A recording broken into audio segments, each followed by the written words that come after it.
Hi everyone, and welcome to another game review by ThinkerThemer. I'm Amy, this is my partner Maggie, and together we review games from two different perspectives. I'm all about the mechanics, Maggie is all about the theme. Today we are very excited to be reviewing Hallertau by Uwe Rosenberg. Now this is a game that's been sitting in shrink on our shelf for a really long time. On our shelf of opportunity, unfortunately. And Maggie recently did a video with Rado about her top 10 solo games. And there were a couple of Uwe Rosenberg titles in there. Hallertau was not one of them, but you got a lot of feedback from Rado. Hallertau wasn't one of mine, but it actually was one of his, yes. But it wasn't one of yours. And so you got a little bit of feedback from people saying that you need to check it out. So will it make it into your top 10? We'll find out. But what we're going to do is talk to you about the theme and about how it plays, and then ultimately what we thought of it. Yeah. So in Hallertau, we all play as the chief of our own village in Bavarian Germany in the 16th century. So what we're going to be doing is we want to make sure that we have the most prosperous village. And the way we're going to do that is by supporting the evolution of our craft buildings, and what they need is a combination of different resources. So some of them are going to be crops, which we're going to be growing and sowing and harvesting, and some of them are going to be things like clay or animal products from some of the sheep that we may be raising. Now, the way that this game plays is an interesting tale of two puzzles, and the first part I want to talk about is the really unique community center that sits in front of each player. So every player starts with a community center that has this cute little window cut out of it, and the number that you can see through that at the beginning of the game is 6, and 6 is the number of workers that you're going to have in the starting round. If you can manage to move your community center up along its board, a new number is going to be revealed through the window, which is an increasing number of workers, but also importantly, by the time you move it right to the end, towards the end game, it's going to be giving you an increasing number of victory points, which are essential to being able to win this game. Now, the interesting thing is the game plays out over 6 different rounds of the game, and they feel like they go really quickly. And in order to be able to move your community center, you're going to be needing resources according to these craft buildings that are set up that are essentially a blockade stopping your community center from moving any further. In order to move these buildings, you're going to need to pay an amount of goods according to the round that we're in. So in the first round, it only costs 1 good of the depicted goods on each building to move them forward. However, when we get to the 6th round, it ends up costing up to 6 of that same resource. So there are escalating costs across the course of the game, which means you really need to get an engine up and going to create more and more resources, especially to get those victory points at the end game. Because the way that this works is you need to move all of these buildings across in order to then slide your community center across to get more workers and more victory points to the end of the game. There's also these little boulders that are sitting in your way, and at any point during the worker placement stage, you can actually exchange your workers, your very valuable, very few workers, for tools, and these tools stay with you until the last round, and they are going to be used to be able to push those boulders forward to allow you to move your buildings more than once in any given round if you're doing exceptionally well with the resource collection. So that creates a lot of tension because you need to generate a lot of resources, you've got few workers, and you need tools as well to kind of excavate your way through. Now, what you're going to be using these workers for, and the way that you're going to get resources and get things done in this game, is using the worker placement board that sits in the middle of all players. Now, this is a progressive worker placement system where if you are second or third person to go in one of these action selection spots, it's going to cost you more workers. And as I mentioned, you don't get very many workers in this game, so you have to think about where you want to go in what order, just like a normal worker placement game where places are limited and everybody wants to go in the most valuable places. Now, what these worker placement spots are going to enable you to do is really build up the farming area of your board, where all of these fields are going to be placed in different rows. And this is where it starts to become a bit of a calculator, because what you're going to be doing is choosing a sow the seeds kind of action, and you're going to be able to put down the resources onto these empty fields.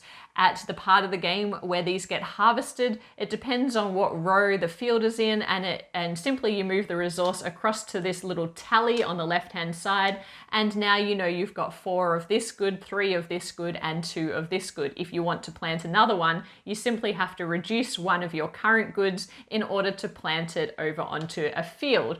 But the interesting thing is, over time, as you use these fields, they degrade, and so once they harvest, they all move down, and that means they're yielding fewer things in the next round unless you can fertilize your fields and move them back up. You can get new fields that are more fruitful for you, and there are a range of things that you can get done to essentially build up all of your resources here that then will be spent to move these buildings and get out of your way of your community center.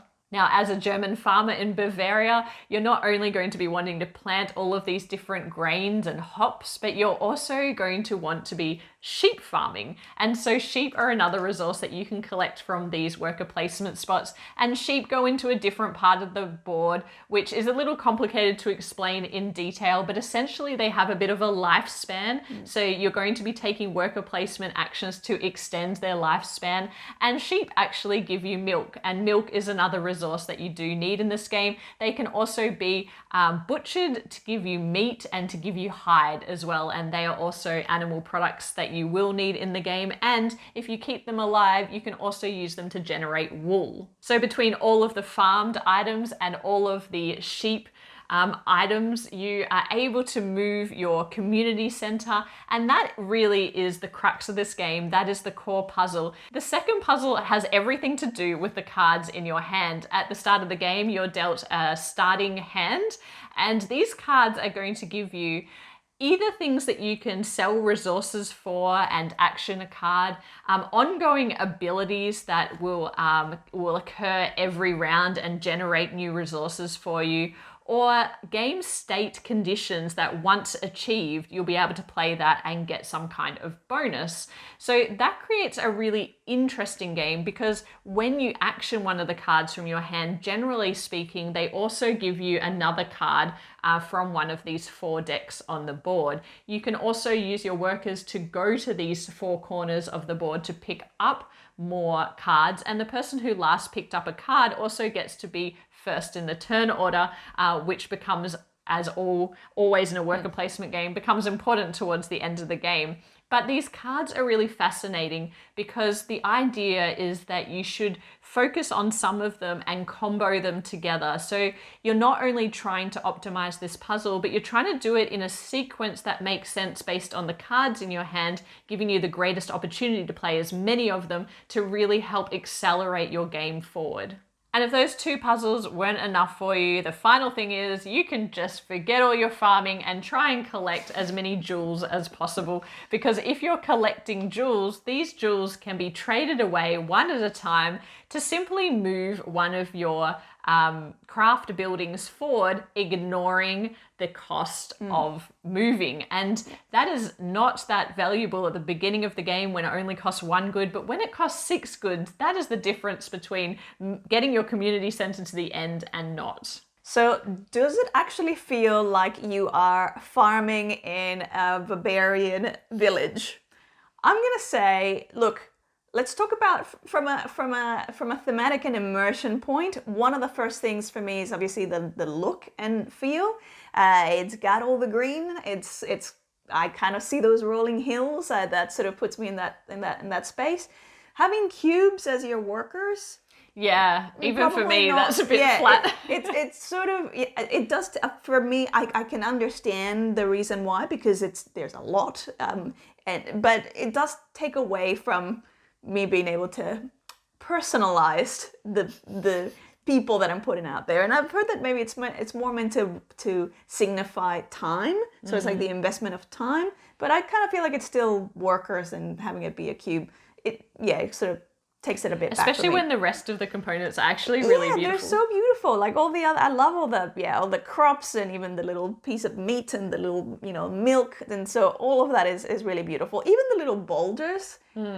they're cardboard, but it's quite nice to be like, oh, come across a boulder, let me use a tool, and then I've run out of tools and I've got it. So I do enjoy that. I love the crops, so that rotation of the crops and how they degrade. And if you don't use it, obviously you're letting that ground rest, and so that allows it to regenerate and allows it to improve. And so that's quite good. I didn't really feel like the allocation of the resources to the different buildings sort of makes sense, but overall that just feels like a puzzle of, it feels fairly arbitrary as to why. And one thing that I found interesting is in all the flavor text, it talks about how hops is the biggest thing for this in that era, but hops is actually one of the least valuable resources. Like you can actually get away with the entire, and get through the entire game without getting hops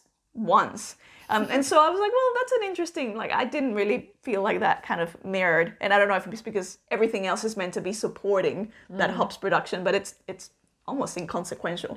Aside from that, I one of the things that I love the most is and I'm gonna say it's a gimmick, but it's a gimmick that I love, of that moving and evolving, progressing community center throughout the game. It makes it very tangible, that the progress that you've made. So because the field area over here keeps track of the round, and you can see how few rounds you've got left, and you can see, someone else has made more progress and moving their community center forward, and it's just so, it is very satisfying to physically move something along. Particularly when you've done really well with your resource optimization and you've got that sort of double space to move it like quite a distance, or if you didn't do quite well and you ended up with a bit of an awkward configuration and oh no, I wasn't able to move one building. One of my buildings is holding it back, and then you see, someone like, I'll see you, I'll look at you, and all of a sudden you're moving along. I'm like, oh no, what's happening? I'm being left behind. So it's you can sort of feel that movement and that progress, which is fantastic. The other interesting thing is with those cards, how some of those cards give you additional cards. I often struggle with cards, and this has been an ongoing thing with me in Uwe games. Often the card element is not something that I'm very strong with.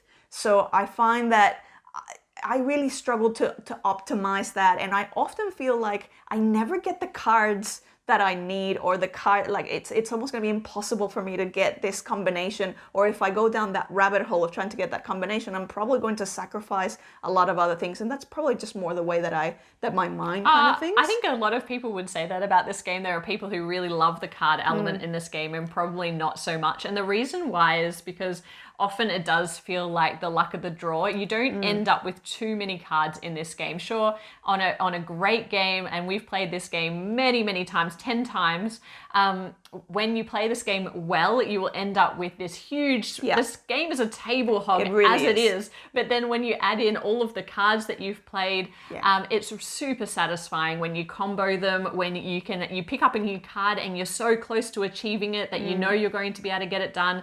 Love that. But in a game where the cards are not in your favor, it's devastating, and frustrating. It's very strange because I have a very mixed relationship with this game, and it changed over the course of those 10 games.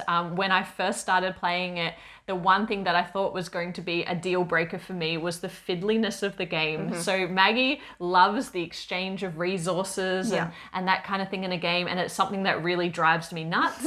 And this game had a little bit of exchanging in the worker placement spots, but a lot in the planting. So you're planting, you're moving things over, you're moving things down, and there's this calculation thing that's going on here, and the constant swap of resources that in the beginning was a bit frustrating for me while I was trying to get my brain around the puzzle.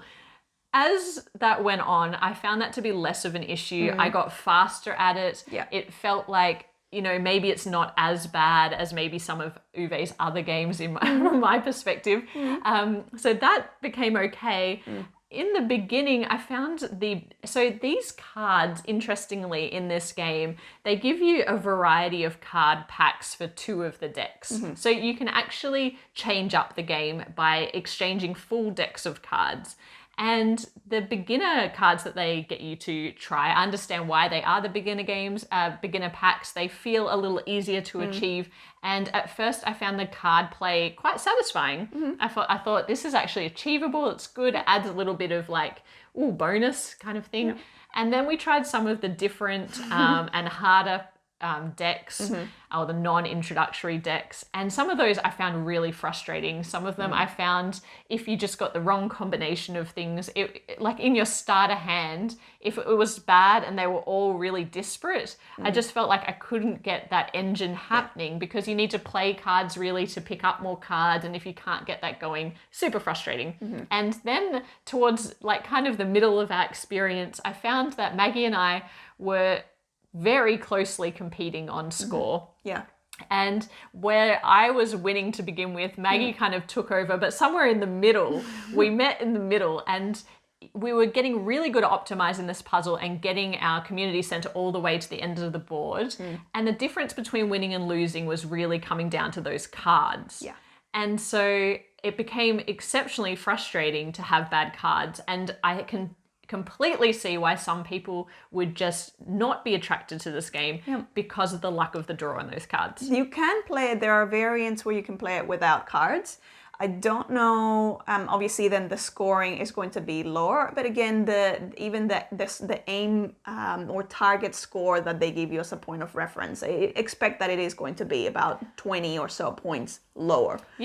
I don't know if that would then, so that would make it a much more straightforward worker placement type game. I don't know if I would enjoy it as much, because it would be just too simple, I think. And that's the other part of like the time, like as we played this game more and more times, what started to become evident is that the game starts to feel quite repetitive. Because these buildings never change.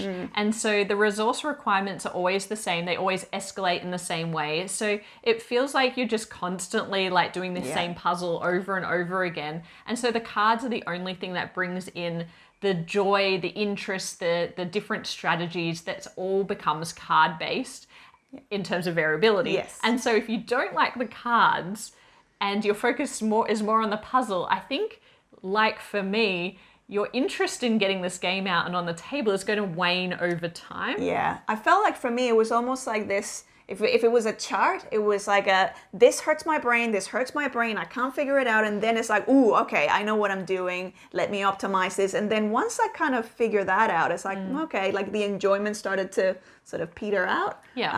Because, you do feel like it's not like with some games where you can just pick whatever strategy you want and just focus on that. Here, you're pretty much chained to, you have to do certain things every game, otherwise you're going to be severely disadvantaged. And while you're leveraging different cards to get there, it still really feels like the same puzzle sitting underneath it. And that's quite different to, say, something like Feast for Odin, where I feel like it is, yes, the same puzzle, but the way you get there is just so fundamentally different. You could be doing completely different worker placement actions to someone else and still kind of, win. And so I just... that kind of over time was really interesting. The other thing about this game is there's not a lot of interaction aside from the worker placement spots, which of course are always highly interactive. But a lot of your time is spent head down, looking at your own player board. Another one of those games where I'm like, Maggie, hey Maggie, watch what I'm doing. Just watch your own game. I'm watching my game. Or Maggie, look at this combo of cards that I'm about to play. Like, focus on me for a second, because you can really play this game only interacting with each other during the worker placement round. All other rounds, you're just doing busy work. And if you are someone who does not trust your opponent to be doing the right calculations, then you are going to struggle with this game. Plenty of opportunity to cheat intentionally or unintentionally. Because so often I found myself going, did I already pay for that? I don't, or like, did I pay that tool for that thing? The tools I found a bit easier because you can kind of see them when the boulders are together. But sometimes, like, did I already move it? Have I not moved it? So it's very easy to even unintentionally cheat. But if you're someone who wants to keep an eye on your friends and make sure that they're not underselling things, or If you want to police it, it's going to be hard. it's going to be hard work, because a lot of this game is played simultaneously, which of course needs to happen, because otherwise the game would be excruciatingly slow. But You have it's to have still a Euro honor system with this one. It's a Euro, yes, like we're all here for the optimization and the intellectual kind of challenge of wits. But if you're teaching someone new, you're going to probably have to walk them through, the simultaneous parts. I feel like we've been a little harsh on the game, and I'm pointing out certainly things that you may not like in the game. But ultimately, I think we also hold this game to a higher bar, because 100%. We do love Uwe Rosenberg. Yes. And so we're always comparing this against his other games. He's competing with himself in our eyes, which is a very, very high bar. Yeah. And so there are elements that I really do love, and I can totally see the interesting combination of the worker placement, as well as like trying to do a puzzle while trying to optimize the card use of that. But I can also see that that's going to be quite polarizing for some people. One other thing that comes with the game is this little handy round overview card, one for each player. On one side it's text, on the other side it's illustration. I'm pretty sure you could guess which side I was using, the text side, Maggie was using the illustration side. But over the course of our 10 or so games that we played of this, I never found that the round sequencing became intuitive. I just kept forgetting what came next, and it just felt a little clunky to me. But that is just, Well, I was going to say, often that's a sign for me, because I felt the same way. That's a sign for me that if the flow is not intuitive, it means that thematically there's something clunky about it, and it becomes more of a like sort of to-do list of like, okay, we've done that, don't forget to do this, which sort of it makes you stumble a little bit. Yeah. Now, unfortunately, we've only been able to play this as a 2-player game or solo, because we are still in hard lockdown. But this game, according to BGG, is optimal at 2 players. Apparently, as it moves into 3 players, it does become a little long. But interesting, I really liked the way that they easily scaled this game for 1, 2, or 3 players. So all that happens is you get these quadrant cards that come with the game, and every round you reveal one of those, and it simply, in a 2-player game, clears out some of the workers from the quadrants that are shown on the card. Very easy to manage. It's pretty much the same for all player counts except for 4 players, and that makes for a very easy experience no matter how many people you're playing with. So in terms of my solo experience with this, as Amy said, with that scaling, it's a very easy solo to implement, because you're just following then the one player, which area is going to be cleared, and only one area clear. So obviously there's a lot more obstructions on the board that are left behind. You can do a little bit more planning, because obviously you're only really competing with yourself in terms of that worker placement position. So it's not like, oh, I have to very quickly take that one spot before someone else takes it in. So you can relax a bit more. In terms of how well that replicated the multiplayer experience, I felt like it was actually pretty accurate. It was pretty spot on. Still felt like you were just playing by yourself. Yeah, because I was still just doing the same thing. But like what we've been saying, one of the things that I found is on multiple plays, I did sort of start to feel like, well, I feel like I am constantly just doing the same thing over and over. One of the things that I wish this had was I never kind of got that sense of progression, which I'm discovering is because I just seem to love a big kind of a campaign mode that takes me to some sort of greater, longer term objective. And here, every game kind of felt like a variation of the same thing. And yes, you can, it can become more difficult based on the deck that you're using. You can give yourself a little bit of a challenge, but by and large, you can't really do that thing that I love, which is like, I'm going to completely ignore the community center and see how I go. I'm going to completely ignore, this one particular craft building, because you have to do everything. Yeah. And so is it a beat your own score, or how? Pretty much. You've got a target score of, if you reach this score, that's pretty good. Anything above, I think it's like 110 is like excellent. So that's one of the things, at least with, something like Newsford, you've got the campaign mode and you're working your way through all of the buildings and all the different decks. Here, it just sort of feels like it's just these little scenes or snapshots in time. And so I feel like, it's like once the novelty wore off, I'm left kind of going, well, okay, so maybe this is just a game that I'll play, you know, this handful of times, and then just kind of leave it for maybe one day when I'm feeling nostalgic and go, hey, let me go and dive in there for a bit. So for the record, is it in your top 10 No, solos? it would not have made it into my top 10.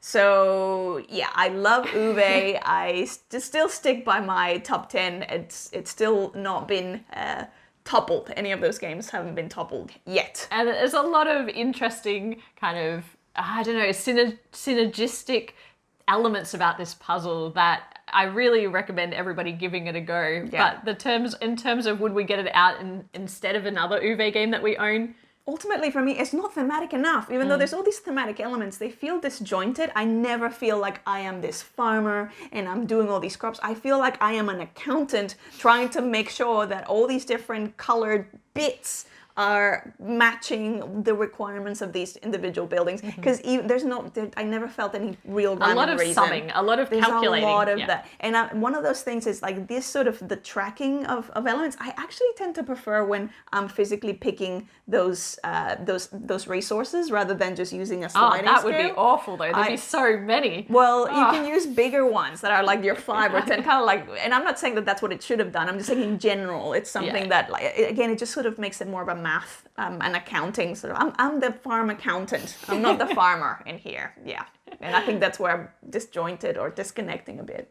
So maybe if you love Uwe, you love worker placement, you like collecting resources, and you're not afraid of a little bit of luck, then this could be a game for you. I hope that through talking about our experiences with this game, you've learned a little bit more about this game and whether you want to add it to your collection or not. If you like this video, please hit the like button, subscribe to the channel if you haven't already, and we'll be back with more game reviews soon. But bye for now.